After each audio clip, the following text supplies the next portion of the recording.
pet, di ba? Pero ito, naghahangad ng pagmamahal yung mga aso at pusa dito sa rescue center. Bakit hindi ko bigyan ng tsansa na magkaroon ng masayang pamilya?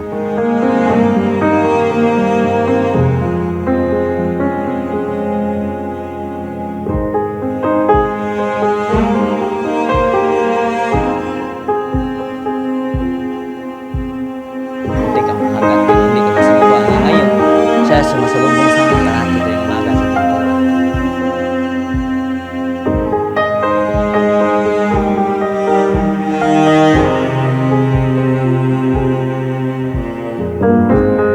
Lifetime commitment po ang pag-aalaga ng aso or pusa.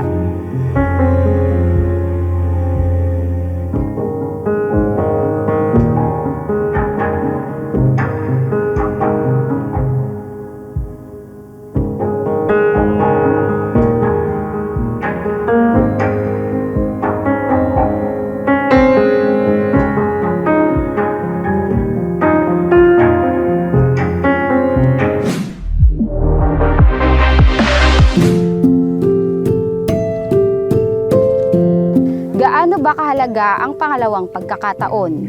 Pangalawang pagkakataong mabuhay at muling makaramdam ng pahinga, kalinga at pagmamahal sa isang tunay na tahanan. Para sa mga aso na lansangan ang nagsilbing tirahan, makikita sa kanila ang lungkot at takot. Bagamat walang naririnig na salita, tila umaalulong ang kanilang mga mata ng tahol ng saklolo at paghingi ng tulong. Ako si Mika Bautista at ito ang Kumusta Na Aklan. Sakripisyo at pagmamahal na walang hinihinging kapalit. Ganito ko ilarawan ang misyon ng Home of Paws sa patuloy na pagsasagip ng stray animals. Ayon sa founder ng Home of Paws na si Milagros Relator, ang tanging hangad nila ay makahanap ng tahanan ang mga strays na minsan nang pinabayaan at inabandona. To see yung mga strays na magkaroon ng mga forever homes, yung mga neglected and abandoned na masave sila, tsaka yung mga nasa death row like sa pound, masave namin at mahanapan namin ng makahanap sila ng mga responsible pet owners. Dito sa Barangay Agbanawan sa Bayan ng Banga, makikita ang payak na pamumuhay ng pamilya ni Milagros kasama ang mahigit 40 aso't pusa na kanilang nasagip. Makikita pa sa ilan sa mga ito ang bakas ng kanilang nakaraan. Naging inspirasyon umano ni Milagros sa inisyatibong ito ang kanyang panganay na anak na nagdadala ng makikita nitong strays. Before nasa Buruanga po kasi kami, siya po talaga yung una talaga na nagsisave ng mga cats and dogs. Then eventually naisipan namin na why not kami tumulong kahit walang-wala ganun, makasave, makatulong kami sa mga abandoned, neglected, ganun. Na-inspire din po ako dun sa isang group, Animal Kingdom, and then yung sa Strays Worth Saving sa Manila, na yung nagsisave sila ng mga strays, especially yung mga medical, urgently na needed ng medical attention. Parang yun yung naging inspiration ko na mag-save din ng mga strays. Bukod sa mga donasyon, para mailaan ang pangangailangan nito tulad ng mga pagkain at gamot, nagsasagawa sila ng fundraising events. And then part po ng sales na yon ay dinodonate po dito po sa shelter namin. Meron din po kaming mga sponsors and donors po from other part ng Pilipinas na nagpe-pledge din po para sa mga food, medications, ganon. Pero mostly po, talaga sa charity, lahat po nanggagaling. And then meron po kaming binibentang mga items din po na for a cost din po siya. Yung Home of Paws Aklan Pet Essentials and Accessories, yun po yung parang naging way namin na yung mga sales po namin, part po nun, mostly is napupunta po sa mga rescues namin. Kasi hindi naman regular nakakatanggap kami ng donations. So we have to find ways para masupport yung mga needs nila. Sa mga donasyon din nakukuha ang panggamot sa kanilang mga nasagip na may karamdaman. Inihihiwalay sila pansamantala at tinitiyak na magaling na upang hindi mahawa ang iba pang nasagip. May mga nasagip din umano sila na biktima ng pang-aabuso at isa na rito ang asong pinangalanan nilang si Lezo. Previously may owner siya, nilagyan siya ng kadena, tapos yung kadena is napabayaan na, bumaon yung kadena sa leg niya. So yung pinaka namin na na-rescue.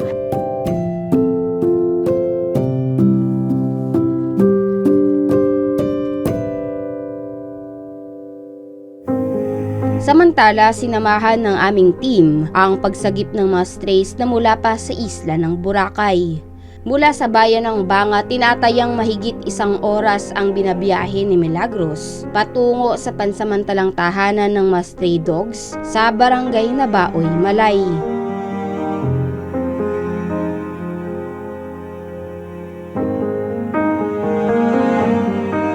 Nang araw na iyon, nasa 28 stray dogs ang nasagip ng Home of Paws.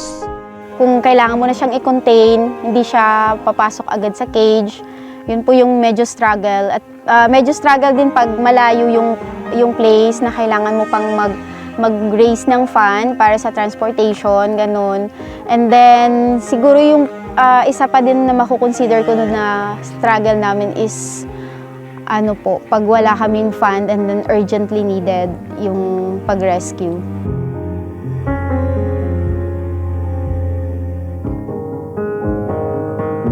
Pagdating dito, isa-isa itong ibinaba at binuhat patungo sa pansamantala nitong tirahan.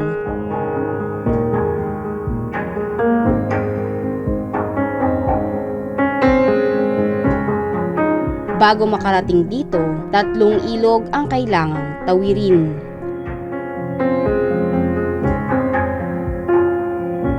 Mabato, madulas na daan, matrabaho, ganito ko ilarawan ang paglilipat ng mga rescue dogs patungo sa temporaryo nitong tirahan. Pagkarating sa lugar, bumungad sa amin ang mga naunang nasagip na mga stray dogs.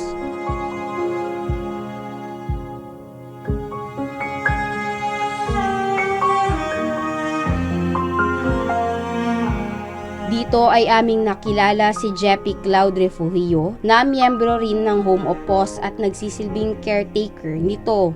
Bagamat kaakibat nito ang matinding sakripisyo, naging ibabaw pa rin ang kanyang pagiging dog lover na nagsilbi nitong motibasyon na ipagpatuloy ang pangangalaga nito. Reason na continue pinako sa dog lover din kasi ako, tapos yung pinakayo ko sa yung kinakatay sila, tapos ginagawang pagkain, tapos binibenta yung iba, tapos may pabayaan. Gusto ko sana i-pursue yung yung pagkapo, nag-stop na yung breeding ng mga aso para hindi na dumami yung stray dog, tapos nabando ng aso, tapos tatambak lang sa shelter, tapos kawawa lang sila. Hiling niya na isulong ang pagkakapon lalo na sa mga pet owners.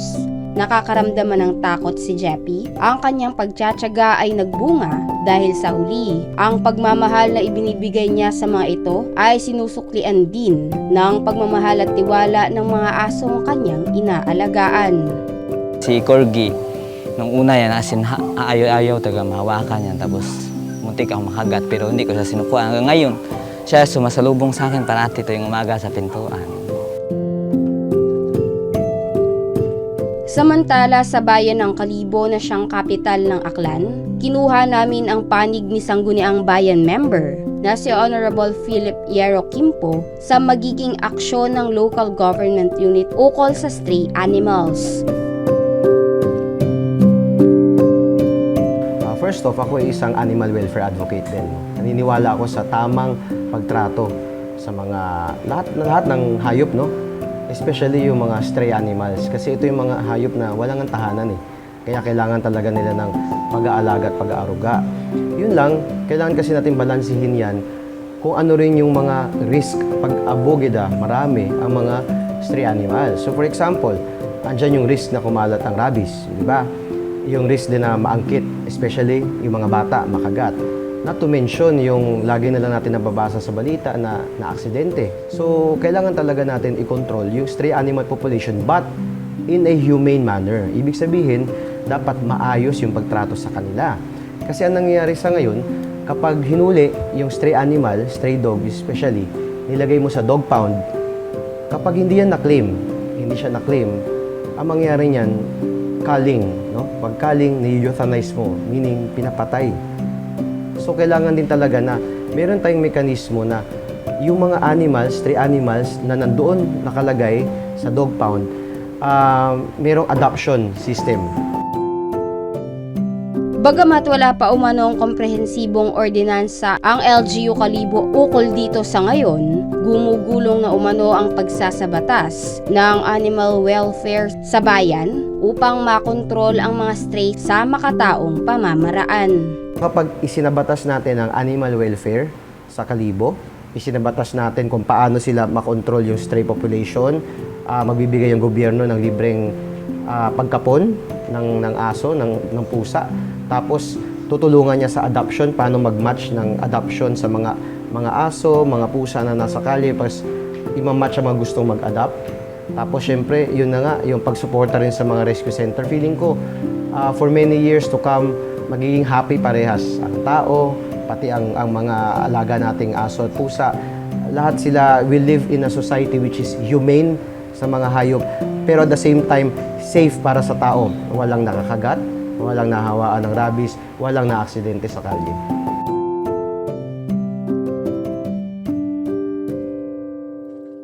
Ayon pa sa konsehal, sa lalong madaling panahon ay sisimulan na ang pagtatayo ng Kalibo Canine and Feline Center sa Barangay Nalook, Kalibo. Dito mismo sa Sangguniang Bayan ng Kalibo, gusto kasi natin na i-upgrade yan eh. Ayaw na nga namin gamitin yung term na dog pound. So sa Barangay Nalook, di ba may ginagawa tayong bagong government center doon? Doon ilalagay yung animal center, no? Hindi siya dog pound. Kasi gusto natin, doon hinahouse yung mga aso at pusa na nakita sa kalye, pero maayos yung kanilang housing. Pero in the works na ipagawa, no, ipatayo yung bago nating, I think yung pangalan niyan is parang Canine and Feline Center. Kalibo Canine and Feline Center. So, malapit na yan, no? Sisimulan yung construction yan. And yung ating ordinansa, pag-abot man sa animal welfare, this year, matatapos na yan, mapapasa natin yan.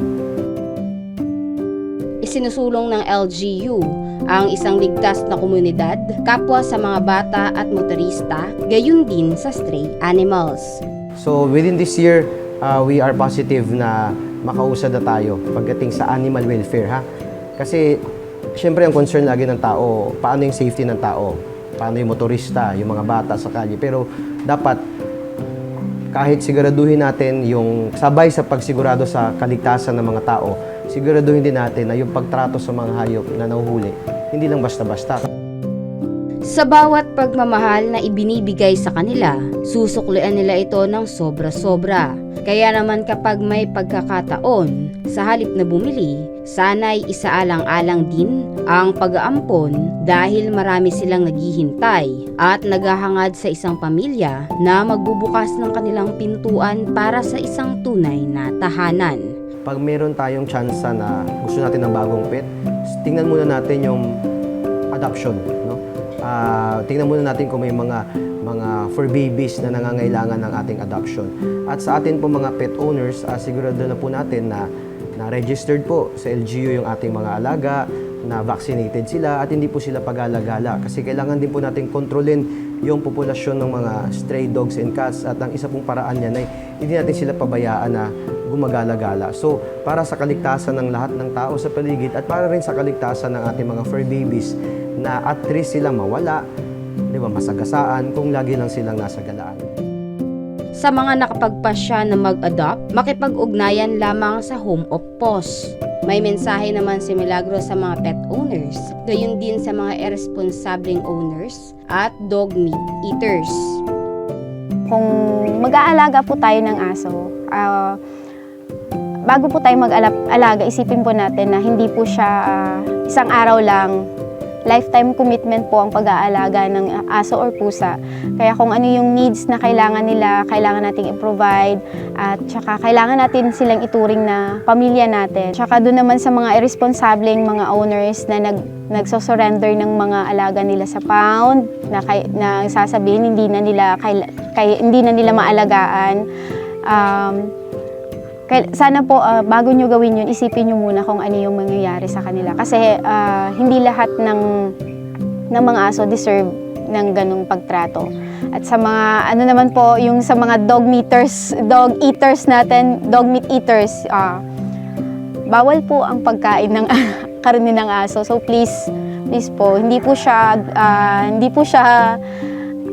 para sa atin na i-consume natin araw-araw or gawin natin pulutan yung mga aso kasi kami nga tinuturing namin silang pamilya.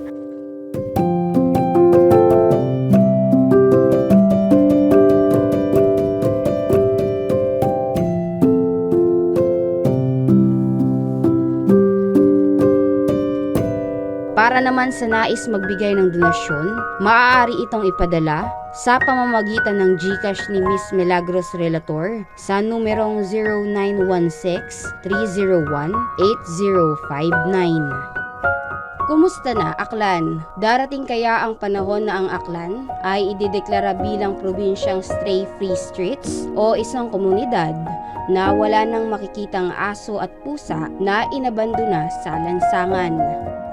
Darating kaya ang panahon na makakakita sila ng mapagmahal na pamilya na pupuno sa kanilang pangungulila? Pangungulilang minsang naramdaman ng sila'y pinabayaan. Naway dumating ang panahon na si Bantay hindi na umalulong ng saklolo at hindi nahihingi ng tulong. Ako si Nika Bautista at ito ang Kumusta Na, Aklan.